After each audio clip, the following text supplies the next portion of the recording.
नमूलनम।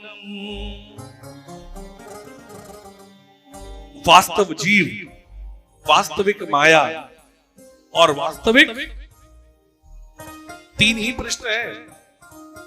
वास्तविक जीव माने हम, वास्तविक माया भगवान का स्वरूप, और वास्तविक भगवान, ये तीन को ही जानना है। सीधी सी बात, छोटा सी बात बताता हूं, करना क्या है।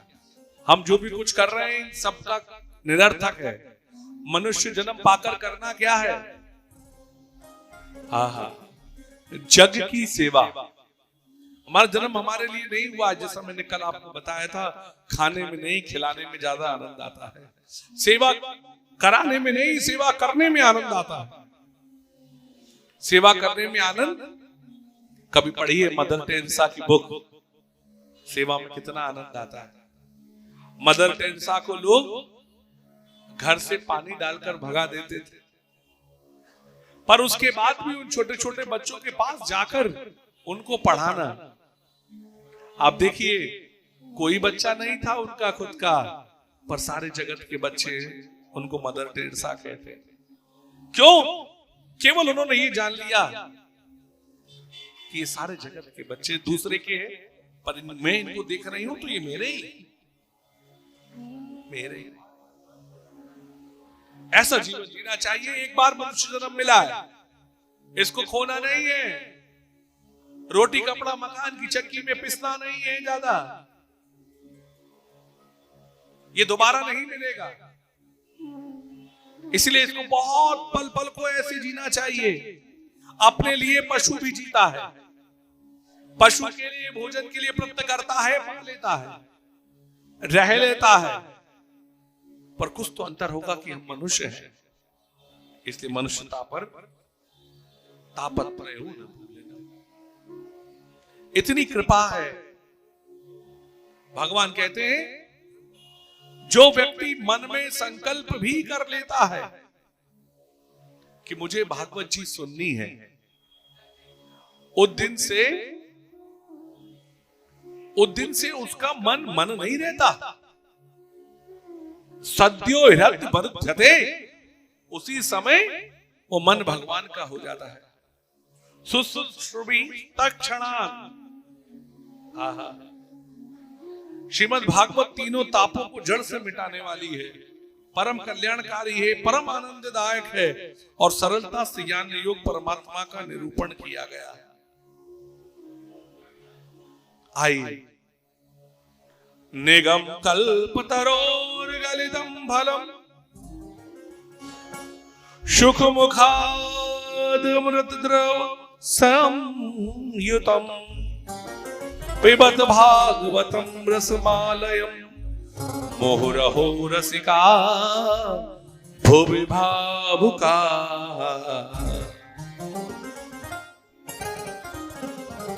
निगम कल्पतरोर गलितम फलम शुक मुखाद व्रतदव सही।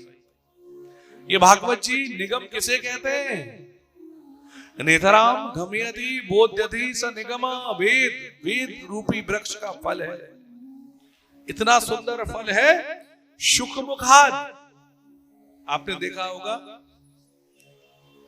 जिस फल पर तोता चोंच मार देता है वो फल बड़ा सुंदर हो जाता है, बड़ा मीठा हो जाता है। तो इसमें भगवान सुखदेव जी ने अपना मुखमंडल लगा दिया। फिर कहते पियो, बोले फल को खाया जाता है, पिया थोड़ी ना जाता है।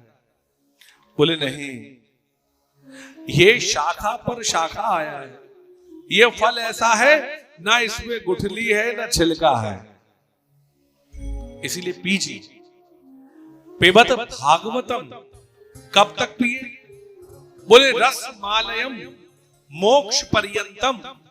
आइए इस शब्द की थोड़ी सी समीक्षा करते हैं। आपके मन में प्रश्न उत्पन्न होगा, आपने परसों कथा सुनी थी कि धुंधकारी ने एक बार कथा सुनी, धुंधकारी का कल्याण हो गया।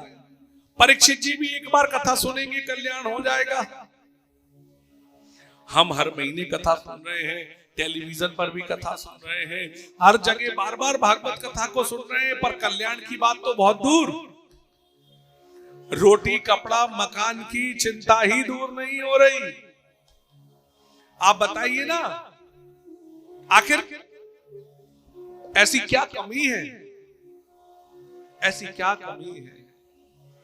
आहा, ये प्रश्न एक बार ध्यान से सुनिए, दीपू भैया ध्यान से सुनिए। एक बार की बात है, एक शिष्य 12 वर्ष तक साथ में रहा, 1-2 वर्ष नहीं, 12 वर्ष तक। और 12 वर्ष से साथ रहने पर एक दिन थोड़ा सा मन विचलित हो गया और अपने गुरुजी से कहा, गुरुजी मैं 12 साल से आपके साथ हूं, परम शांति, परम ज्ञान, परम सुख मुझे तो कहीं नहीं मिला, न परम शांति मिली, न परम सुख मिला। आज 12 साल से मैं आपके साथ हूं, बताइए ना क्या कमी रह गई, बताइए ना क्या कमी रह गई। एक जापानीज स्कॉलर की कथा है कि मैं आपके साथ में हूं। गुरुजी ने कहा, बेटा सुबह आना, सुबह में उत्तर दूंगा। ध्यान आया, सुबह आए। सुबह आने पर गुरुजी ने पूछा, जापान में लोग ज्यादातर चावल का सूप पीते हैं, सुरी कहा जाता है। इंग्लिश में पूछा, वुड यू ड्रिंक, क्या आपने सूप पी लिया? उसने कहा, हाँ गुरुजी पी लिया। बोले, जिस बर्तन में पिया था उसको मांजा? उसने कहा नहीं। धोया? शिष्य ने कहा नहीं धोया। दौड़कर कहा, गुरुजी ने जाओ धोकर आओ पहले। वो उस प्याले को धोकर आया और आते ही अपने गुरुजी से कहा, गुरुजी मुझे परम ज्ञान, परम शांति और परम तप सब मिल गया। अब आप देखिए, बड़ी उलझी हुई बात है। ऐसा क्या हो गया? केवल उस कटोरे को धोकर आया और कहते, गुरुजी मुझे मेरे हर प्रश्न का उत्तर मिल गया। आइए मैं बताता हूं, ध्यान से सुनिए। जैसे ही ये इच्छा थी, परम ज्ञान कैसे प्राप्त हो, परम शांति कैसे प्राप्त हो, परम सुख कैसे प्राप्त हो, तो गुरुजी के पास प्रश्न पूछने आया था। जिज्ञासा थी, उत्तर की पूरी रात सोचता रहा, कैसे मिलेगा, कैसे मिलेगा, गुरुजी से पूछूंगा, गुरुजी से पूछूंगा। गुरुजी ने आज से पहले कभी नहीं कहा था कि बेटा सूप पिया कि नहीं पिया। शिष्य ने सोचा, आज ही क्यों पूछा? सूप पीने का अर्थ क्या है? बेटा जिंदगी जी कि नहीं जी? बोले, हाँ जी पी लिया। जाओ कटोरा धो लाओ। ये कटोरा और कुछ नहीं है। जिंदगी कहां जी जाती है अमन भाई? जिंदगी जी जाती है मन के प्याले में। तुम्हारा मन जहां पर है तुम वही हो। गुरुजी ने कहा, बोले कटोरा धो लाओ। हमने सब कुछ करा, मन तो साफ किया ही नहीं। जब मन साफ हो जाएगा तो परम सुख, परम ज्ञान और परम शांति प्राप्त हो जाएगी। हमको सबसे पहले अपने मन को साफ करना है। निर्मत्सरा नाम सत। हम अपने शरीर को रोज स्नान कराते हैं, पर क्या कभी बाबूजी अपने मन से मिलते हैं? हम बोले, तो आपके घर में कौन कौन है? बोले, सब है। क्या कभी अपने मन से मिले? बोले, नहीं नहीं। क्यों? क्योंकि मन ही दूसरों को दे रखा है। मन तो दूसरों को दे रखा है।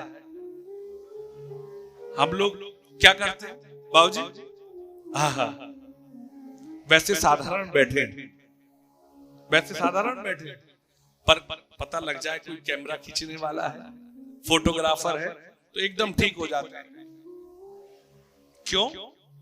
बोले, चित्र नहीं बिगड़ना चाहिए, चित्र नहीं बिगड़ना चाहिए। क्यों?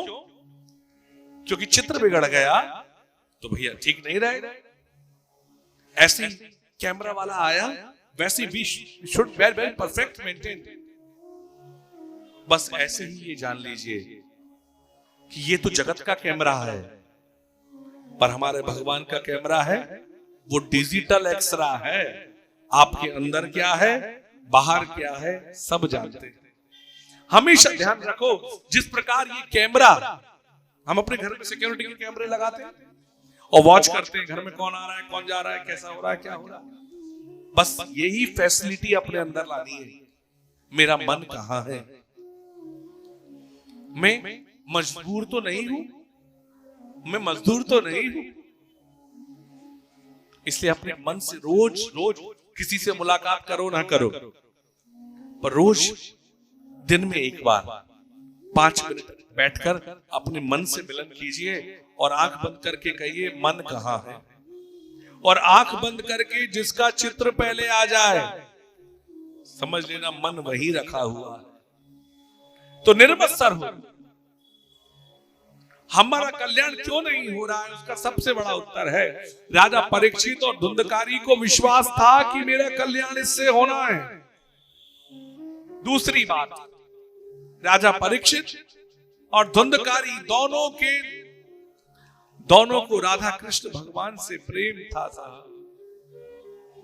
ऐसे ही जिस दिन हमारा बाके बिहारी लाल से प्रेम हो जाएगा उस दिन भैया भागवत जी समझ में आ जाए।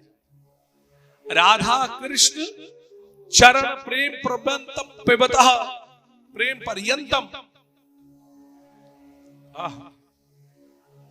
आपको मैं निवेदन करूं, जब भी भागवत जी सुनने आओ तो संकल्प करके आओ कि भगवान के चरणों में मेरा प्रेम। भगवान ने कितनी कृपा कर दी, आज अपनी कथा दिला दी है, और जिस प्रकार मेरे बिना प्रयत्न करने पर उनकी कथा मिल गई, ऐसे ही बिना प्रयत्न करने पर एक दिन भगवान जरूर मिल जाएंगे। इतना केवल विश्वास आ जाए। मन एव मनुष्याणाम कारणम बंध मोक्ष।